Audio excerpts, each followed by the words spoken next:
Kerajaan Selangor mengenal pasti satu lagi tapak baru kuil juga di Seksyen 23 Shah Alam setelah tapak sebelumnya menerima bantahan keras sekumpulan penduduk. Menteri Besar Tan Sri Abdul Khalid Ibrahim berkata, lokasi ini lebih strategik dan sesuai kerana terletak 100 meter daripada cadangan tapak asal dan 400 meter daripada kawasan perumahan. Abdul Khalid hari ini meninjau beberapa kawasan dalam usaha menyelesaikan perpindahan kuil Sri Maha Mariamman dari Seksyen 19 Shah Alam ke lokasi yang lebih sesuai. Khalid berkata kerajaan negeri akan memaklumkan dan mengadakan perbincangan dengan Jawatankuasa Kuil Sri Maha Mariamman Seksyen 19 mengenai tapak cadangan baru ini. Katanya kerajaan negeri prihatin untuk mendapatkan persetujuan semua pihak yang terlibat untuk memastikan satu penyelesaian terbaik dapat dicapai. Manakala Ahli Parlimen Shah Alam Khalid Samad berkata tapak ini akan diusulkan kepada AJK Kuil terlebih dahulu dan pihak kilang yang berhampiran.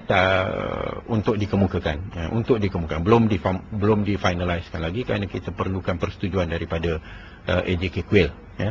Itu yang merupakan mungkin step yang seterusnya, dan lepas kiranya dapat persetujuan daripada AJK Kuil, maka kita akan bentangkan kertas exco untuk mendapat persetujuan kerajaan negeri, dan apabila itu telah diperolehi maka kita akan buat public hearing, ya. Dan benda ni pun kita nak kena jelaskan sekali lagi bahawa public hearing ini memang step yang terakhir, ya, setelah semua pihak dah bersetuju, ya, kerana kalau orang tak setuju lagi pada tapak tu dan sebagainya, kita nak jumpa public, nak cakap apa? There is no concrete proposal as yet, kan? Beliau berkata perkara ini akan diselesaikan secepat mungkin agar ketegangan penduduk di Seksyen 19 dapat diatasi. Beliau turut menyeru masyarakat agar sikap toleransi dalam menghormati dan mengiktiraf hak golongan minoriti sebagai satu proses pendidikan politik kepada masyarakat umum. Esko Kebajikan Hal Ehwal Wanita, Sains Teknologi dan Inovasi Rozia Ismail berkata, perkara ini perlu diselesaikan dengan segera agar pihak luar tidak lagi mengebar-geburkan cerita dan masyarakat di situ berada dalam keadaan aman semula.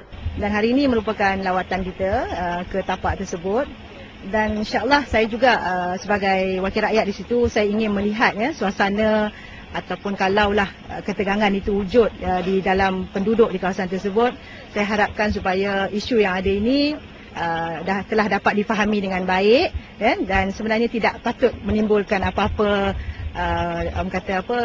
ketegangan lah. Beliau berkata demikian kepada TV Selangor ketika lawatan Menteri Besar di tapak baru kuil di Seksyen 23 Shah Alam pagi tadi. Tinjauan itu turut disertai oleh Esko Kerajaan Negeri dan juga Aden Batu Tiga Rozia Ismail, Ahli Parlimen Shah Alam Khalid Samad. Datuk Bandar Shah Alam Mazlan Maknur dan Pengurus Besar Perbadanan Kemajuan Negeri Selangor PKNS Othman Omar juga hadir pada tinjauan tersebut yang melibatkan Seksyen 18, 19, 20 dan 23 Shah Alam.